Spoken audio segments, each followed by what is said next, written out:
Ciencias biológicas. Biología celular.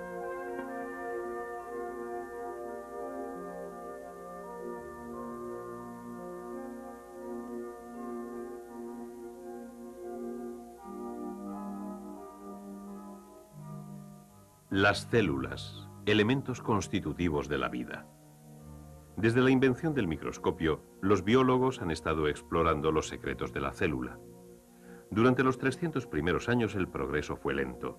Los trabajos internos de las células eran demasiado pequeños para poder estudiarlos críticamente. Pero con la mejora de la óptica, unida al microscopio electrónico, la célula empezó a revelar sus secretos. No se trata de ningún protoplasma misterioso, sino más bien de una fábrica química increíblemente compleja, sumamente organizada y rígidamente controlada. Los biólogos continúan explorando los trabajos de las células, cómo obtienen energía, cómo se reproducen, la función exacta de varias clases de partículas, membranas y túbulos que parecen llenar toda célula viva. Es justo decir que los biólogos de las células empiezan a comprender cómo trabajan estas.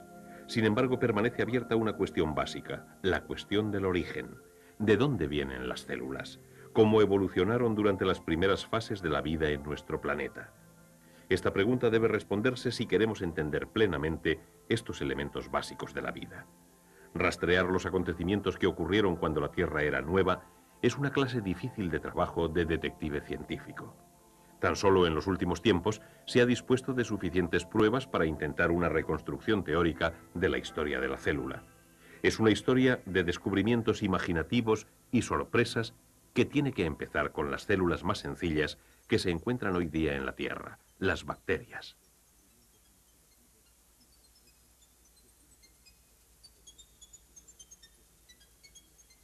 Al explorar estos organismos increíblemente pequeños, el microscopio electrónico ha revelado un hecho sorprendente. La célula bacteriana es básicamente distinta de las células vegetales y animales. No solo es cientos de veces más pequeña, sino que es una célula sin núcleo. El término procariota se ha aplicado a las bacterias y otras formas de vida que carecen de núcleos. Aquí, pro significa antes y cariota significa núcleo, lo que implica que procariotas son células primitivas sencillas de tipo antiguo. A finales de la década de 1970, los científicos que trabajaban con muestras de rocas de Australia descubrieron pruebas de vida sumamente temprana en nuestro planeta. Fósiles de células parecidas a bacterias en rocas de 3.500 millones de años.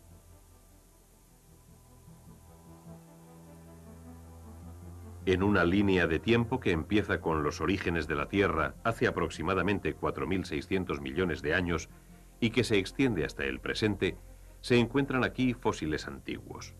Estas primeras formas de vida conocidas eran de estructura semejante a ciertas bacterias que se encuentran hoy vivas en fuentes calientes.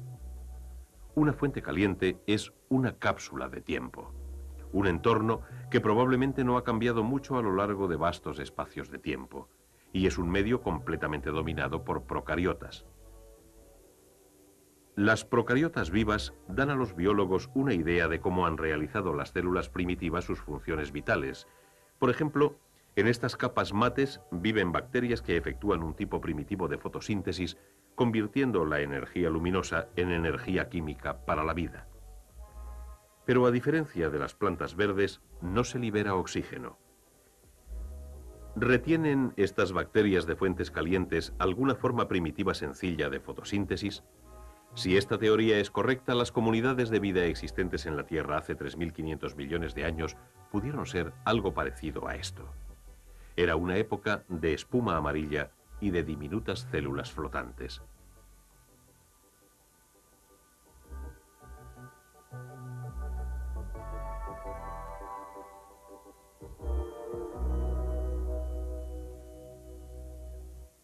$1.500 millones de años pasan antes de que aparezcan pruebas de cambio en el mundo fósil.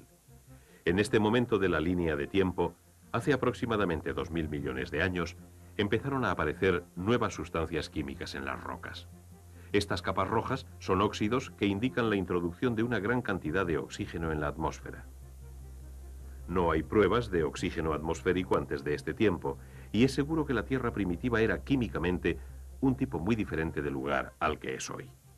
Asimismo, en estas rocas de 2000 millones de años, hay pruebas de procariotas que eran más complejas que las bacterias, fósiles estratificados semejantes a los dejados hoy día por las algas verdiazules.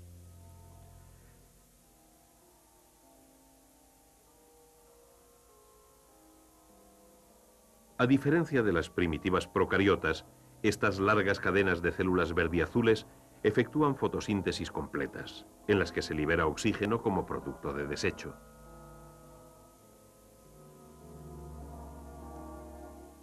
Los biólogos interpretan esto como prueba de que las procariotas verdiazules fueron responsables del inicio de nuestro sistema actual de apoyo a la vida. Reflexionemos. Células verdiazules microscópicas que afectan a todo un planeta, burbuja a burbuja.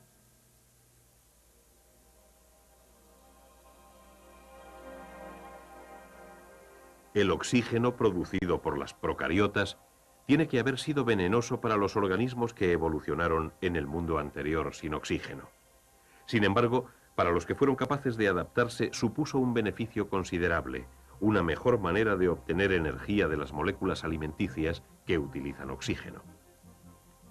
Cuando una molécula alimenticia se descompone en el interior de una célula, la energía liberada es recogida por una molécula portadora de energía llamada ATP. Sin oxígeno, una célula bacteriana solo produce 2 moléculas ATP por cada molécula de azúcar que rompe.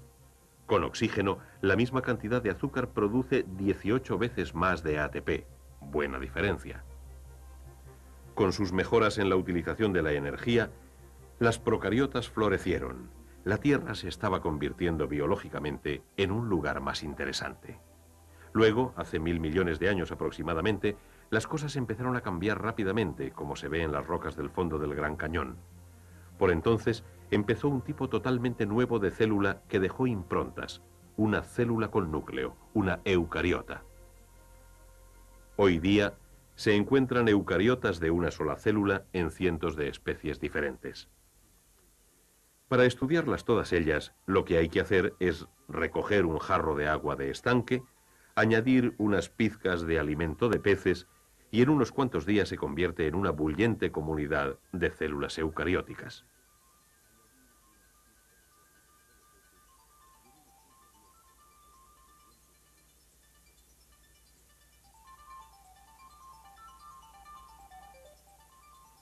Se da aquí un marcado contraste.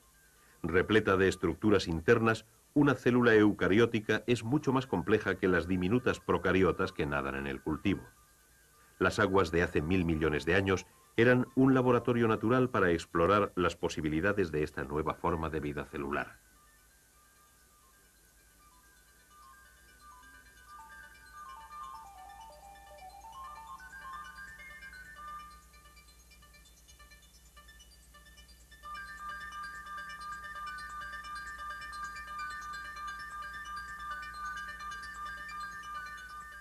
El gran experimento de la eucariota dejó un diseño básico de célula que se encuentra hoy en todas las células vegetales y animales.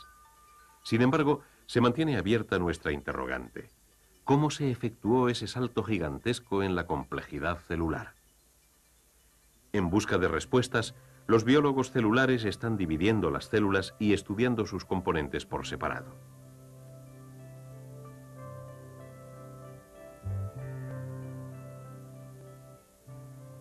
Una partícula celular que les permite a los biólogos echar un vistazo en el misterio de la evolución de la eucariota es el cloroplasto. Los cloroplastos son pequeños cuerpos redondos que efectúan la fotosíntesis. En la célula vegetal viva convierten la energía solar en energía química, hacen moléculas alimenticias y liberan oxígeno. Un nuevo descubrimiento sorprendente es que los cloroplastos, aunque son la parte vital de la célula vegetal, pueden existir al menos por cierto tiempo fuera de su entorno celular. Por ejemplo, los investigadores han inyectado cloroplasto extraído de células vegetales en huevos de gallina. En este medio extraño, los cloroplastos no solo sobreviven, sino que si se les proporciona luz, se multiplican. Hace muy poco tiempo, los biólogos han descubierto que lo que puede ocurrir en el laboratorio puede darse también en la naturaleza. Ciertas babosas de mar, que viven en arrecifes de coral, son capaces de transportar cloroplastos de las algas que han comido a sus propios tejidos, obteniendo así su color verde. Estos extraños animales han sacado ventaja de la capacidad del cloroplasto para vivir independientemente y se han convertido en granjeros de cloroplasto. El hecho de que los cloroplastos puedan vivir fuera de ellos mismos plantea una cuestión fascinante. ¿Es posible que estos cuerpos, fabricantes de alimento básico, fuesen alguna vez en el pasado organismos independientes? Imaginemos lo que pudo haber ocurrido hace 1000 millones de años. Una célula primitiva nucleada se gana la vida engullendo procariotas verdiazules. Pero ¿qué pasa si sobrevivieron algunas de las células fotosintéticas y continuaron produciendo alimento? Con el tiempo, las dos especies se reparten cada vez más sus funciones. Eventualmente sus vidas se funden en una especie de simbiosis, una experiencia compartida.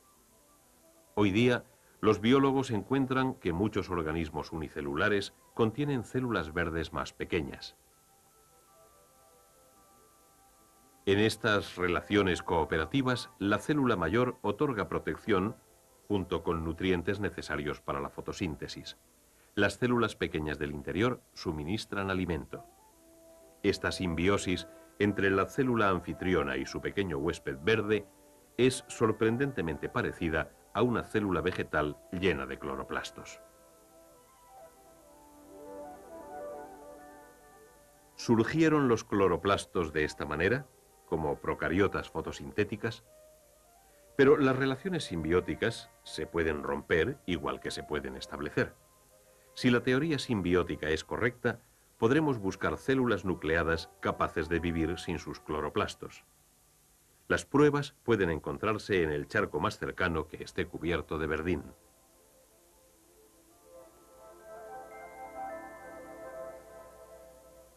He aquí una euglena, una célula eucariótica primitiva que contiene una docena de cloroplastos.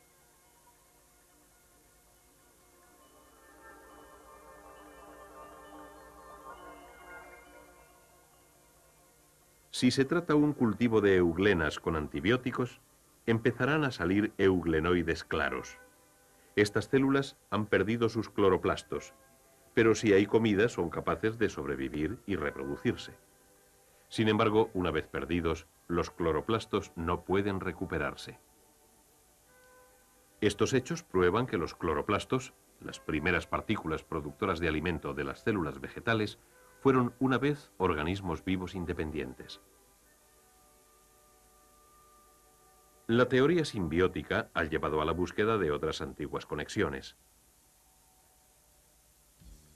La energía, la maravillosa fuerza impulsora de la vida. Cada célula está impulsada por una fuente especial de energía, la mitocondria. Una célula muscular que trabaja mucho, o un organismo unicelular, contiene muchas mitocondrias. Estas partículas del tamaño de una bacteria son suministradoras de energía que oxidan moléculas alimenticias y liberan energía para el trabajo celular. Este microscopio electrónico muestra una mitocondria. Aquí, las moléculas alimenticias se descomponen con oxígeno para producir energía utilizable en forma de ATP. Igual que los cloroplastos, las mitocondrias se reproducen mediante división.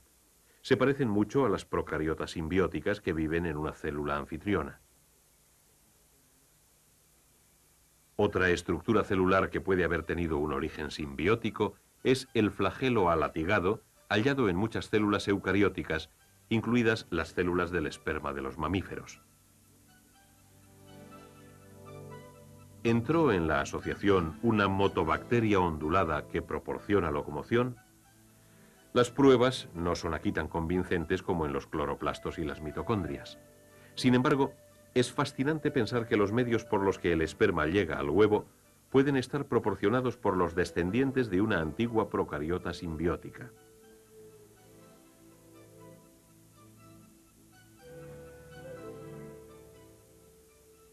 La teoría simbiótica ayuda a dar cuenta de uno de los grandes pasos dados en la historia de la vida: los orígenes de las células eucarióticas complejas. Con el desarrollo de la eucariota, tuvo que acelerarse dramáticamente el ritmo lento de la evolución. Las células formaron colonias sencillas, empezaron a comunicarse unas con otras y con el tiempo se convirtieron en organismos multicelulares, los antecesores de las plantas y animales modernos. Y así es como avanza nuestra línea del tiempo hasta el presente, desde las primitivas células procarióticas de hace 3.500 millones de años hasta las eucariotas de hace 1.000 millones de años. ¡Cuán recientes somos los humanos! Las primeras pruebas de vida humana aparecen aquí hace unos cuantos millones de años. Nuestra propia especie es un desarrollo muy nuevo en la historia de la vida celular, una historia que los biólogos celulares están empezando a entender.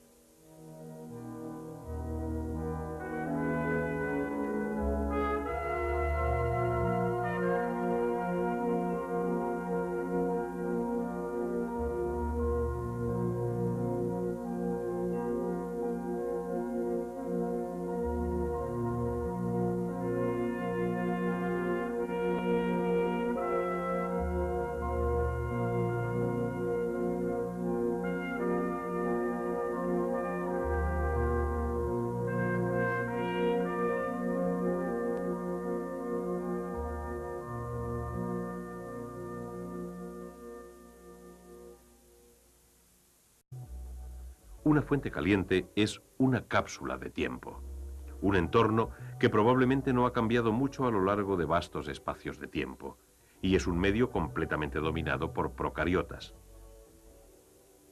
Las procariotas vivas dan a los biólogos una idea de cómo han realizado las células primitivas sus funciones vitales.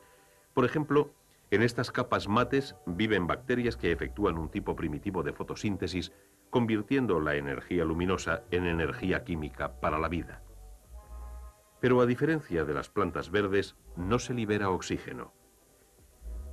¿Retienen estas bacterias de fuentes calientes alguna forma primitiva sencilla de fotosíntesis?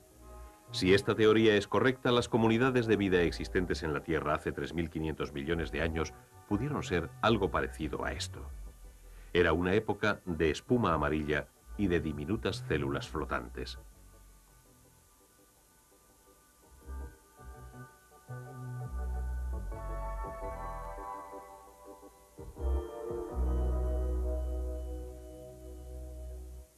$1.500 millones de años pasan antes de que aparezcan pruebas de cambio en el mundo fósil.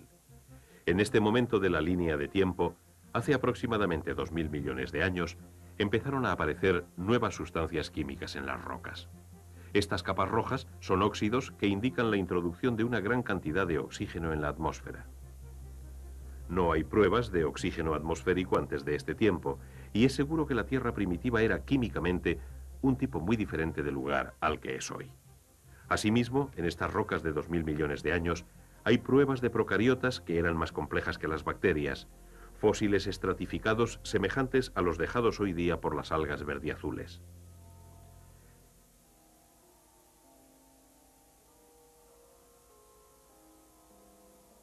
A diferencia de las primitivas procariotas, estas largas cadenas de células verdiazules efectúan fotosíntesis completas, en las que se libera oxígeno como producto de desecho.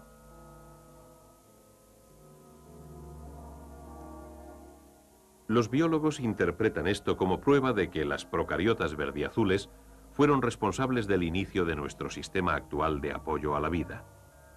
Reflexionemos, células verdiazules microscópicas que afectan a todo un planeta, burbuja a burbuja.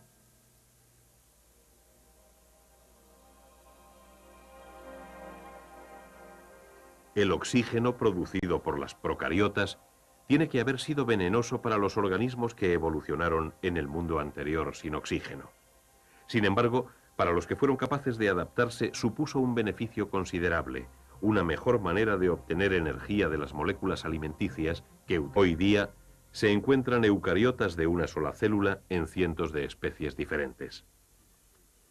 Para estudiarlas todas ellas, lo que hay que hacer es recoger un jarro de agua de estanque, añadir unas pizcas de alimento de peces y en unos cuantos días se convierte en una bullente comunidad de células eucarióticas.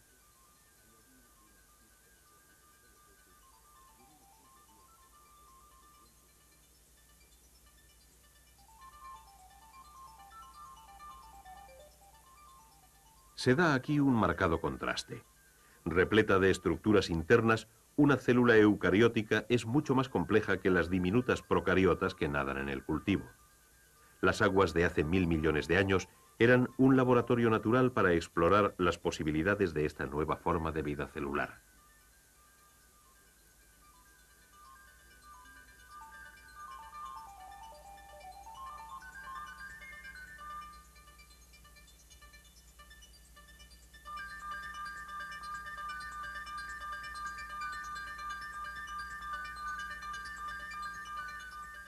El gran experimento de la eucariota dejó un diseño básico de célula que se encuentra hoy en todas las células vegetales y animales.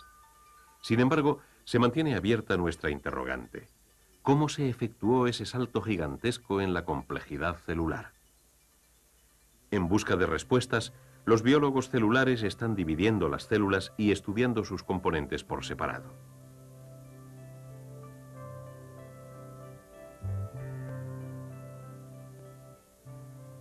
Una partícula celular que les permite a los biólogos echar un vistazo en el misterio de la evolución de la eucariota es el cloroplasto. Los cloroplastos son pequeños cuerpos redondos que efectúan la fotosíntesis. En la célula vegetal viva convierten la energía solar en energía química, hacen moléculas alimenticias y liberan oxígeno. Un nuevo descubrimiento sorprendente es que los cloroplastos, aunque son la parte vital de la célula vegetal, pueden existir al menos por cierto tiempo fuera de su entorno celular. Por ejemplo, los investigadores han inyectado cloroplasto extraído de células vegetales en huevos de gallina. En este medio extraño, los cloroplastos no solo sobreviven, sino que si se les proporciona luz, se multiplican. Hace muy poco tiempo, los biólogos han descubierto que lo que puede ocurrir en el laboratorio puede darse también en la naturaleza. Ciertas babosas de mar, que viven en arrecifes de coral, son capaces de transportar cloroplastos de las algas que han comido a sus propios tejidos, obteniendo así su color verde.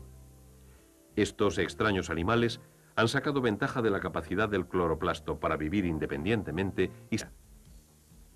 Una célula muscular que trabaja mucho, o un organismo unicelular, contiene muchas mitocondrias. Estas partículas del tamaño de una bacteria son suministradoras de energía que oxidan moléculas alimenticias y liberan energía para el trabajo celular. Este microscopio electrónico muestra una mitocondria. Aquí, las moléculas alimenticias se descomponen con oxígeno para producir energía utilizable en forma de ATP. Igual que los cloroplastos, las mitocondrias se reproducen mediante división. Se parecen mucho a las procariotas simbióticas que viven en una célula anfitriona. Otra estructura celular que puede haber tenido un origen simbiótico es el flagelo alatigado, hallado en muchas células eucarióticas, incluidas las células del esperma de los mamíferos. ¿Entró en la asociación una motobacteria ondulada que proporciona locomoción? Las pruebas no son aquí tan convincentes como en los cloroplastos y las mitocondrias. Sin embargo, es fascinante pensar que los medios por los que el esperma llega al huevo pueden estar proporcionados por los descendientes de una antigua procariota simbiótica.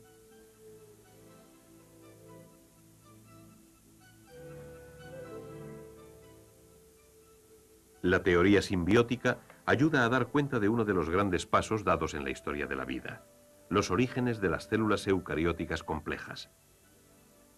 Con el desarrollo de la eucariota, tuvo que acelerarse dramáticamente el ritmo lento de la evolución. Las células formaron colonias sencillas, empezaron a comunicarse unas con otras y con el tiempo se convirtieron en organismos multicelulares, los antecesores de las plantas y animales modernos. Y así es como avanza nuestra línea del tiempo hasta el presente, desde las primitivas células procarióticas de hace 3.500 millones de años hasta las eucariotas de hace 1.000 millones de años. ¡Cuán recientes somos los humanos! Las primeras pruebas de vida humana aparecen aquí hace unos cuantos millones de años. Nuestra propia especie es un desarrollo muy nuevo en la historia de la vida celular, una historia que los biólogos celulares están empezando a entender.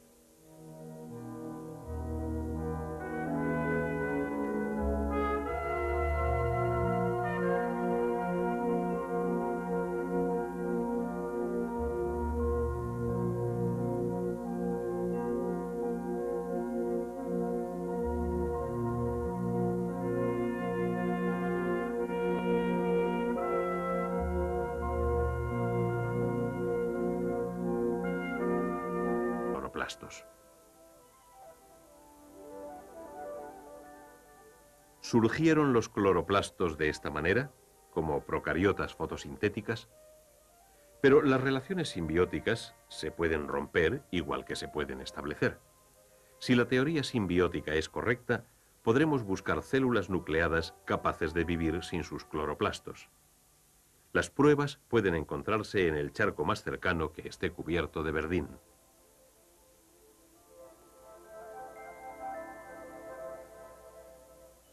He aquí una euglena, una célula eucariótica primitiva que contiene una docena de cloroplastos.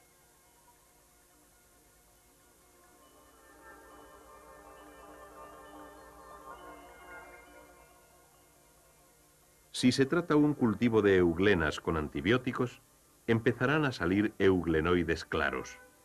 Estas células han perdido sus cloroplastos, pero si hay comida son capaces de sobrevivir y reproducirse.